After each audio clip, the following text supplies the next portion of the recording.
কি করেছেন? এই মাহফিলের জন্য কতিপয় মানুষকে পছন্দ করেছেন বিদায়ী আমরা এই মাহফিলে বসতে পেরেছি, না কি বলেন? অনেক মানুষ রয়েছে তারা নেক কাজ করার সুযোগ পাচ্ছে না, ঠিক কিনা বলেন?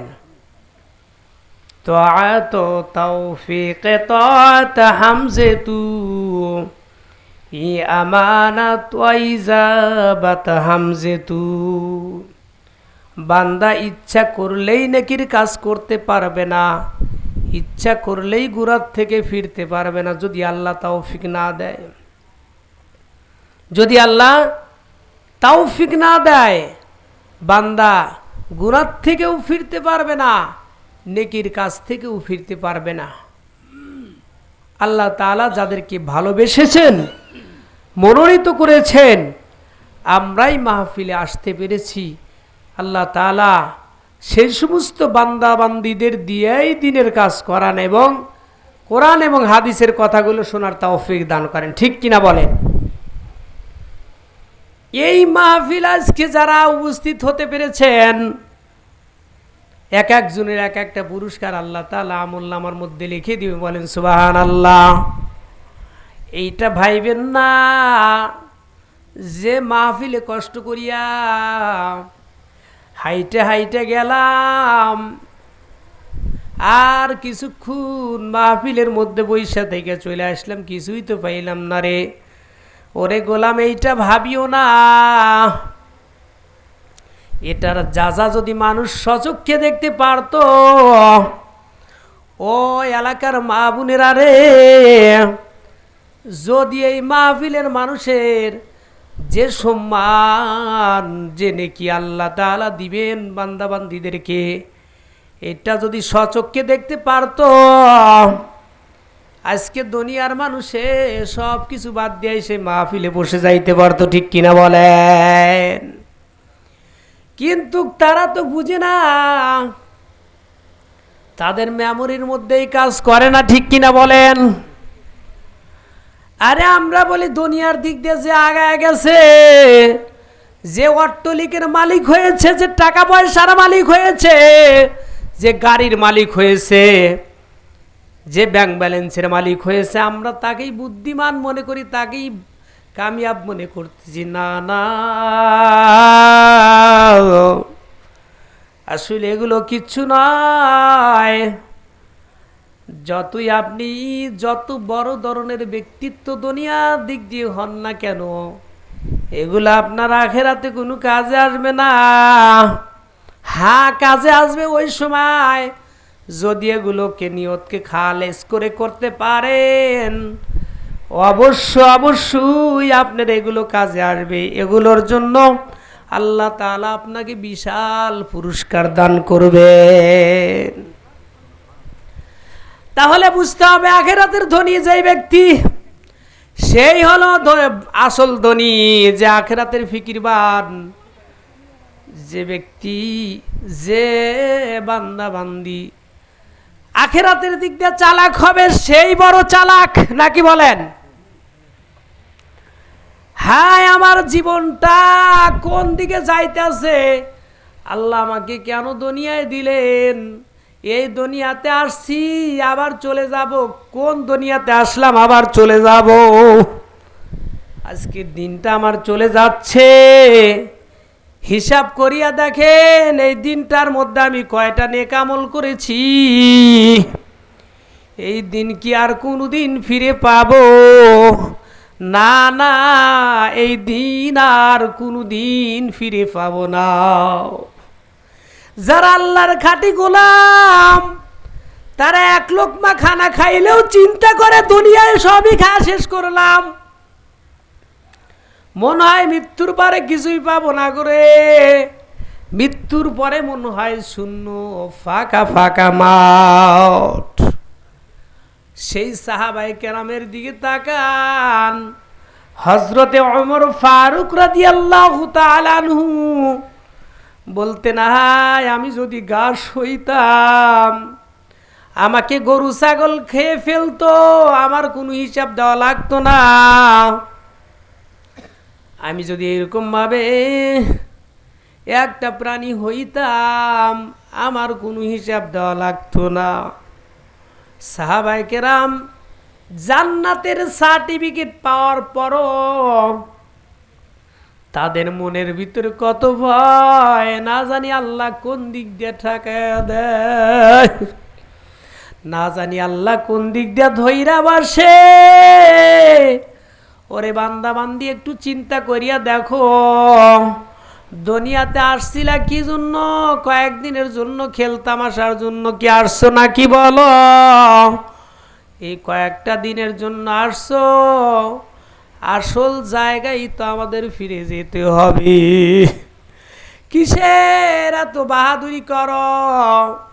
কত এরকম ভাবে টাকাওয়ালা কবরে গিয়া পৌঁছতেছে, পৌঁছে যাচ্ছে, গলে যাচ্ছে। কত সুন্দরী মেয়ে কবরের মধ্যে চলে গেছে,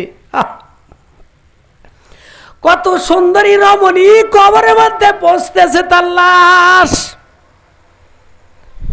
আমি কালকেও একটু ফেসবুকের মধ্যে একটা ঘটনা দেখলাম, আরে কি দুঃখ! কার জন্য এত সুন্দর কষ্ট করেছ? কার জন্য এত সুন্দর বিল্ডিং বানাইছ? কার জন্য এত সুন্দর অট্টালিকা নির্মাণ করেছ? এসিওয়ালা বাসা বানাইছ?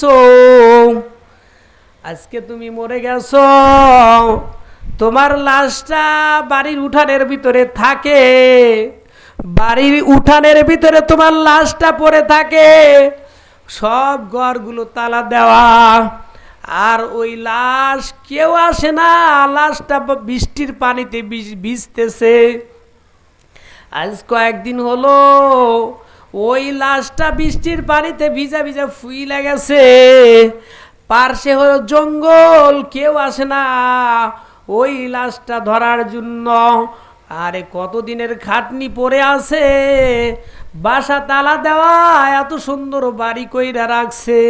আমি দেখে হতভম্ব হইয়া গেলাম যে কোন জেলার মানুষের এই অবস্থা হচ্ছে।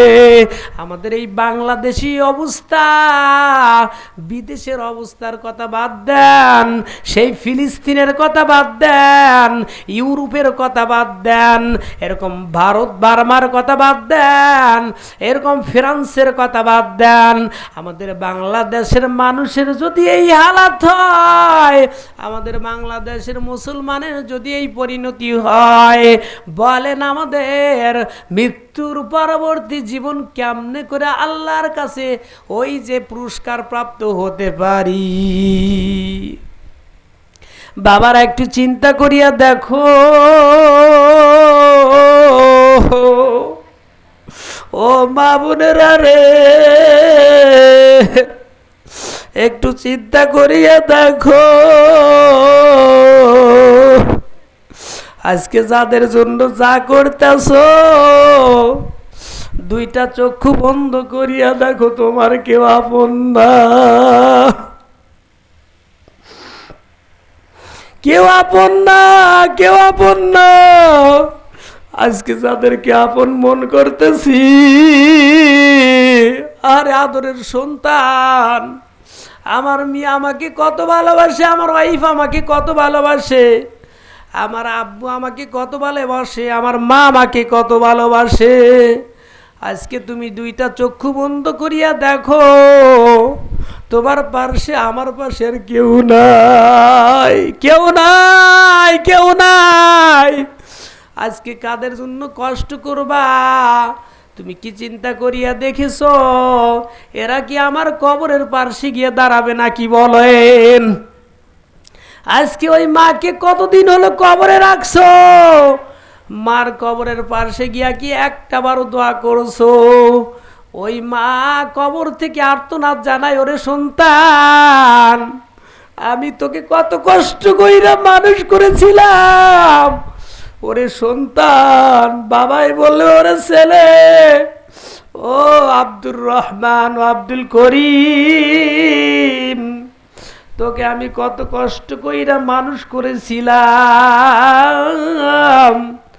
আজকে আমি কবরে আসছি, অন্ধকার কবর, এইখানে আলো জ্বালানোর মতো কেউ নাই। তোরা দুনিয়ার ভিতরে আমারও সম্পদ আদি পাইয়া, আমার টাকা পয়সা পাইয়া তোরা এরকম ভাবে আনন্দ উল্লাস করতেছ, একটা বারো কি আমার কবরের পাশে আসলি না রে গোলাম? একটা বারো রে বোন, তুমি তোমার মার জন্য হাত তুইলা দোয়া করো নাই যে হায় আমার মা কতদিন হলো কবরে চলে গেছে, আমি মার জন্য একটু দোয়া করলাম না, আমার মাকে আমি কতদিন হলো দেখি না, একটু কি চিন্তা করো রে মমিন, একটু ভাবিয়া দেখো কার জন্য কি করতেছো। আজকে ওরা যুবক, ওই এলাকার যুবক ভাইরা, যুবতী বোনেরা রে, আজকে তুমি যেই ছেলের জন্য পাগল হইছো, আজকে তুমি যেই মেয়ের জন্য পাগল হয়েছো, তুমি আজকে দুইটা চক্ষু বন্ধ করিয়া দেখো, এই যে যাদের জন্য পাগল হইছো, এটা দুনিয়ার তুচ্ছ ভালোবাসা, তুচ্ছ সব কিছু, এগুলো তোমার আসলে সঙ্গের সাথী নয়। এমন জিনিসকে সঙ্গের সাথী বানাও যেগুলো তোমার দুনিয়াতেও কাজে আসবে, পরকালেও কাজে আসবে। আর যদি এমন সঙ্গের সাথী বানাও যেগুলো তোমার দুনিয়াতেও কাজে আসে না, দুনিয়াতেই কোনো উপকার করে না, মৃত্যুর পরে কি উপকার করতে পারবে বলেন? মৃত্যুর পরে কোনো উপকার করতে পারবে? কবরেরই আযাব যদি মানুষ দেখিত, ঘরবাড়ি সারিয়ারে মানুষ জংলায় পলাইত, এ জীবনে না করিলাম বন্দেগি, গুনাহ করে কাটাইলাম জিন্দেগি, গুনাহ করে কাটাইলাম জিন্দেগি, তওবা করে আবার তওবা ভাঙ্গিলাম, অবশেষে খাঁটি তওবা করিলাম, অবশেষে খাঁটি তওবা করিলাম। বান্দা যখন জাহান্নামে জ্বলিবে, ওগো মাওলা কেমনে চাইও দেখিবেন, ওগো মাবুদ কেমনে চাইও দেখিবেন।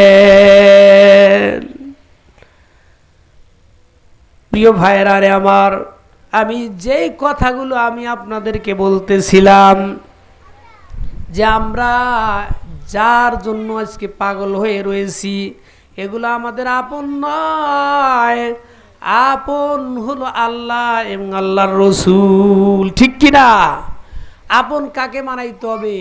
আমার কলবের মধ্যে জাগা দিতে হবে একমাত্র আল্লাহ এবং আল্লাহর রসুলকে, ঠিক কিনা ভাই বোনেরা?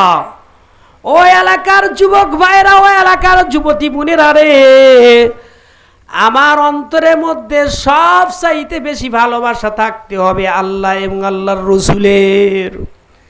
আল্লাহর নবী হাদিসের মধ্যে বলেন, লা ইউমিনু আহাদুকুম হাত্তা আকুনা আহাব্বা ইলাইহি মিন ওয়ালিদিহি ওয়া ওয়ালাদিহি ওয়ান নাসি আজমাইন। আল্লাহর নবী হাদিসের মধ্যে বলেন, যার মধ্যে দুনিয়ার সব কিছু থেকে আমি আল্লাহ এবং রসুলের ভালোবাসা বেশি না থাকবে, আল্লাহ এবং আল্লাহর নবীর বেশি ভালোবাসা না থাকবে, সে কামেলে মুমিন হতে পারবে না। হতে পারবে? তো প্রিয় ভাইরা, আমরা মাহফিলে আসছি, আমাদের জন্য গর্বের বিষয়, আমাদের জন্য ওই রকম ভাবে আল্লাহ তাআলার কাছে মহান পুরস্কার পাওয়ার বিষয় যে আল্লাহ পাক রব্বুল আলামিন আমাদেরকে পরকালের জন্য বিশাল এরকম ভাবে ব্যবস্থা করে রেখেছেন। যদি একটু দুনিয়ার মধ্যে কষ্ট করতে পারি, একটু হিসাব করে দেখেন যে দুনিয়াতে আসছিলাম কি করবার ছিল আর কি করে দুনিয়ার থেকে বিদায় হয়ে চলে যাচ্ছি, এগুলো একটু বারবার নিজের মনটারে বুঝায় দেখেন, তাহলে নিজেই ঠিক আমলটা বের করতে পারবেন, নিজের রেজাল্টটা নিজেই ভালো বের করতে পারবেন যে আমার রেজাল্ট কি হবে, আমি জান্নাতি হব না জাহান্নামী হব, নিজেরটা নিজেই বের করা যাবে। একটু জিকির করি লা ইলাহা ইল্লাল্লাহ।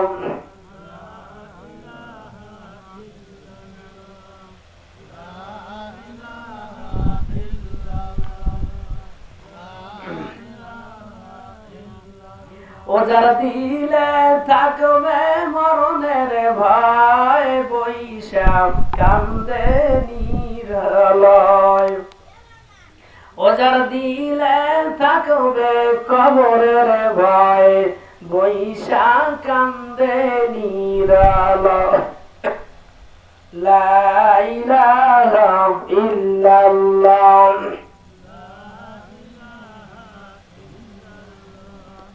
হাতে করো হাতের কাম, পায়ে করো পায়ের কাম, জবানে শুধু বলো হে মুমিন আল্লাহ তাআলার জাতি নাম। লা ইলাহা ইল্লাল্লাহ, লা ইলাহা ইল্লাল্লাহ। ও কবরে গিয়া বুঝিতে পারিবা আল্লাহ নামের কি যে গুণ। লা ইলাহা ইল্লাল্লাহ, লা ইলাহা ইল্লাল্লাহ, লা ইলাহা ইল্লাল্লাহ মুহাম্মাদুর রাসূলুল্লাহ সাল্লাল্লাহু আলাইহি ওয়াসাল্লাম। মাঝে মাঝে একটু জিকির করব, মাঝে মাঝে কি করব? একটু জিকির করব। জিকিরের দ্বারা কি হয়? কলব জিন্দা হয় নাকি বলেন? এই জন্য মাঝে মাঝে আমরা একটু জিকির করব। জিকির করলে আপনার আমলের যে ব্যাটারি আছে সেটা চার্জ হতে থাকবে। এই জন্য আমরা মাঝে মাঝে একটু আল্লাহ তাআলার তাকবীরের ধ্বনি দিব। যে তাকবীরটা দেওয়া মাত্র এরকম ভাবে যারা বিজাতি আছে, বাতিলপন্থী যারা আছে, তারা আমাদের এই অবস্থা দেখে তারা ভয় পেয়ে যাবে। আমরা একটু তাকবীর দেই, তাকবীরের সাথে সাথে আমরা বলবো লিল্লাহে তাকবীর। আল কোরআনের আলো, আল হাদিসের আলো। মাশাআল্লাহ, মাঝে মাঝে একটু তাকবীর দিলে এর দ্বারা বুঝবে যে আলহামদুলিল্লাহ এলাকার মধ্যে কোরআন এবং হাদিসের কথা হচ্ছে এবং এখানে ইমানদাররা আছে। ইমানের এই তাকবীরের পাওয়ার তো আমরা অবশ্যই জানি। এই তাকবীরের কারণে বিজাতিরা ভয় পেয়ে পলাইছে, ঠিক কিনা? এই তাকবীরের ধ্বনিতে গৌর গোবিন্দর এরকম ভাবে মাটির সাথে মিশে গেছে, ঠিক কিনা বলেন? তাহলে তাকবীরের কারণে ইংরেজরা এই দেশ থেকে পলাইতে বাধ্য হয়েছে। এই জন্য আমরা কি করব? মাঝে মাঝে কি করব? তাকবীর দিব, ঠিক কিনা ভাইরা? আমরা ইনশাল্লাহ মাঝে মাঝে তাকবীর দেব। তো প্রিয় হাজিরিন, যে কথাগুলো বলতেছিলাম আসলে আমি আমার আয়াতের দিকে এখনো যাই নাই। প্রাসঙ্গিক কথা বলতে বলতে সময় চলে যাচ্ছে রে ভাই। আমার তো সময় অনেক প্রয়োজন। আপনারা আসেন, মেহেরবানি করিয়া এলাকার ভাই বোনেরা যারা আছেন, আপনারা মাহফিলের মধ্যে জুইরা বসেন। আল্লাহ যদি আমার মতো গুনাহগার দিয়া কিছু কথা বলায়, আমি তো আসলে নিজে বলতে পারবো না, আমার ভিতরে আসলে কিছুই নাই। আল্লাহ যদি আমাকে কিছু বলার তৌফিক দেন বলবো, আল্লাহ যদি তৌফিক না দেয় আমার কথা এখান থেকে সে ঠিক কিনা। আল্লাহ তাআলা যদি আমাকে তৌফিক দান করে ইনশাআল্লাহ কিছু কথা বলবো, আর আল্লাহ তাআলা যদি আমাকে তৌফিক না দেন আমি কথা বলার সুযোগ পাবো না, ঠিক কিনা প্রিয় হাজিরিন? তো প্রিয় ভাইরা, 10:30 মধ্যে শেষ বানাবো। কয়টা বাজে? 10:30 বাজে, 40 মিনিট আছে। তো প্রিয় ভাইরা, যারা মাহফিলে, যে সমস্ত ভাই বোনেরা মাহফিলে আসছেন, আপনাদের জন্য গর্বের বিষয়, আপনার এই আমলটাও শেষ আমল হতে পারে আজকে রাত্রের জন্য, ঠিক কিনা বলেন? আপনার জীবনের জন্য, আমার জীবনের জন্য এটা শেষ আমল হতে পারে। এই আমলের বিনিময়ে আল্লাহ পাক রব্বুল আলামিন আমার নিজের নামাজ, নিজের তেলাওয়াত, নিজের এরকম ভাবে ছোটখাটো আমল কবুল হইল কিনা বলতে পারি না। কিন্তু আজকে আপনি মাহফিলে আসছেন, আপনি যে উদ্দেশ্যে, যে নিয়ত করে মাহফিলে আসছেন, হতে পারে এই মাহফিলের মধ্যে একজন আল্লাহর ওলি থাকতে পারে কি পারে না? এই আল্লাহর ওলির বিনিময়ে আল্লাহ পাক রব্বুল আলামিন আমাদেরকে কবুল করে নিয়ে আমাদের ওদের সাথে জান্নাত নসিব করে দিবেন, বলেন সুবহানাল্লাহ। এই বছরে হাজী সাহেবরা অনেক হজ করতে গেছেন মদিনায়। এই বছরে অনেক হাজিরা হজ করতে গেছে, আল্লাহ ওদেরকে কবুল করে, বলেন আমিন। আল্লাহ সবাইকে হজ্জে মাবরুর নসিব করে, বলেন আমিন। একটু ঘটনা বলি হাজী সাহেবদের নিয়ে, মানে একটা আপনাদের উদাহরণ দিচ্ছি, কবুল করবেন কিভাবে আল্লাহ তাআলা।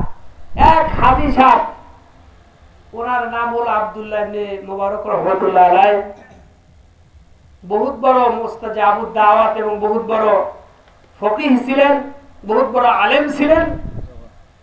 এই আলেম হজ করতে গেছে। হজ করতে গিয়ে আরাফার ময়দানে হঠাৎ একটু তন্দ্রা এসে গেছে, উনি ঘুমায় গেছেন আর কি। আরাফার ময়দানে ঘুমিয়ে গেছেন। ঘুমের মধ্যে স্বপ্ন দেখতেছেন যে দুইজন ফেরেশতা তার নিকটে আসছে। আসার পরে একজন আর একজনের সাথে কথোপকথন করতেছে, কথাবার্তা বলা বলি করতেছে। একজন বলতেছে, আচ্ছা এই বছরে কতজন মানুষের হজ কবুল হয়েছে? বলতেছে যে এটা তো এখন বলা যাচ্ছে না। পরবর্তী প্রশ্ন করতেছে যে এই বছরে কতগুলো হাজী সাহেবরা হজ করতে আসছে? বলতেছে যে এই বছরে প্রায় 6 লক্ষ হাজী হজ করতে আসছে। কয় লক্ষ হাজী? 6 লক্ষ হাজী হজ করতে আসছে। এর মধ্যে প্রথম ফেরেশতা বলছে, তাহলে ঠিক আছে,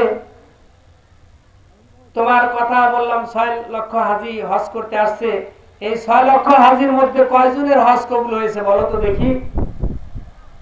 আব্দুল্লাহ ইবনে মুবারক রাহমাতুল্লাহ আলাইহি কিন্তু ওই ঘুমের মধ্যেই স্বপ্ন দেখতেছেন।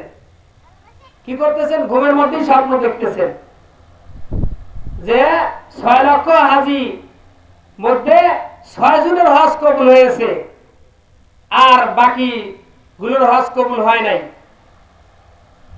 ওই দ্বিতীয় ফেরেশতা এগুলো জবাব দিচ্ছে। এর দেখা মাত্র আব্দুল্লাহ ইবনে মুবারক রাহমাতুল্লাহ আলাইহির ঘুম ভেঙে গেছে। কিন্তু এটা কি দেখলাম হঠাৎ ঘুমের ভিতরে?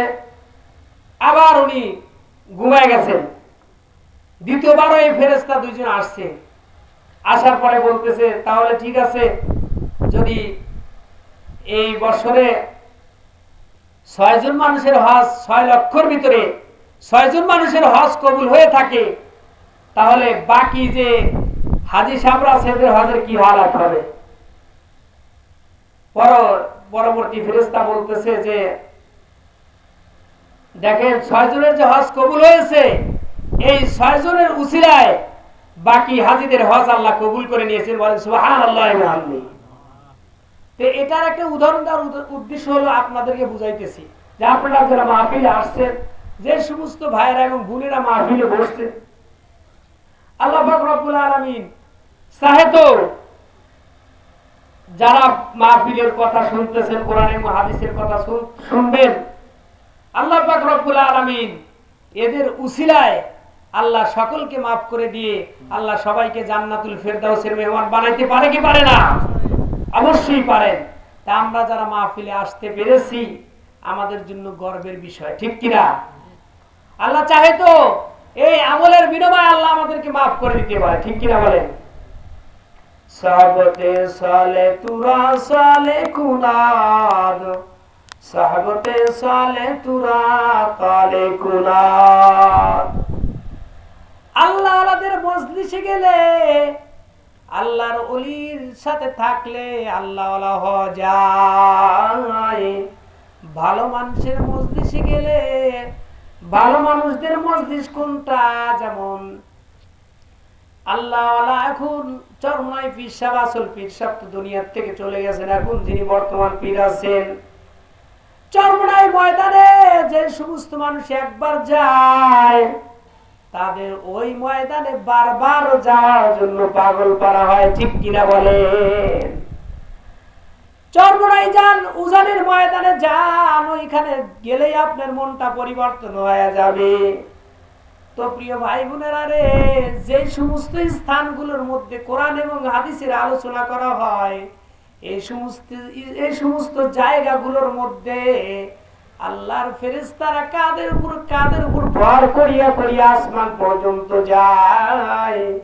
আল্লাহ পাক রব্বুল আলামিন এই সমস্ত বান্দা বান্দীদের জন্য আল্লাহ তাআলা আসমানের ফেরেশতাদেরকে নিয়ে গর্ব করতে থাকেন এবং আল্লাহ তাআলা বলেন, এই মাহফিলের মধ্যে, এই মজলিসের মধ্যে যে সমস্ত বান্দা বান্দীরা আসছে, আমি এদের সমস্ত গুনাহগুলো মাফ করে দিলাম, বলেন সুবহানাল্লাহ। তাহলে আমরা ওই আল্লাহর ওলিদের মজলিসে যখন যাব, আল্লাহ ওয়ালারা যেখানে কথা বলবে, যে স্থানে বসবে, আপনি যদি এই আল্লাহর কোরআনের আকর্ষণ, এত বড় আকর্ষণ, এইখানে আসছেন, আপনার দিল এমনি এমনি আল্লাহ পরিবর্তন করে দিবে, বলেন ঠিক কিনা ভাইরা? আপনার দিলকে আল্লাহ কি করে দিবেন? এমনি এমনি পরিবর্তন করে দিবেন।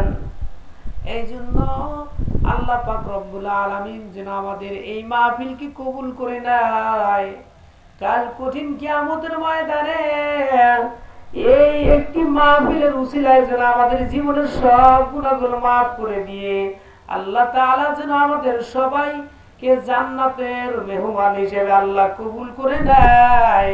আল্লাহ তাআলা যেন এই সব গোবিন্দপুর মুসলমান ভাই বোনদেরকে আল্লাহ তাআলা যেন কবুল করে নেয়।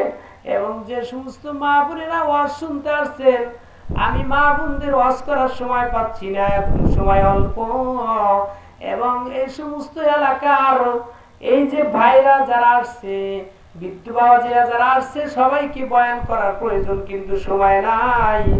আয়াত নিয়েছিলাম, আয়াতের দিকে এখনো যাওয়ার সময় হয় নাই, প্রাসঙ্গিক কথা বলতে বলতে সময় চলে গেছে। তো আপনারা কিছু মনে করবেন না, আল্লাহ পাক রব্বুল আলামিন যেন আমাদের সবাইকে কবুল করে নেয়। আল্লাহ তাআলা যেন আমাদের শুননেওয়ালা এবং বলনেওয়ালা আল্লাহ যেন সবাইকে কবুল করে নেয়, আল্লাহ যেন সবাইকে মাফ করে দেন। ওয়া আখিরি দাওয়ানা আলহামদুলিল্লাহি রাব্বিল আলামিন ওয়া মা আলাইনা ইল্লাল বালাগ। আসসালামু আলাইকুম ওয়া রাহমাতুল্লাহ।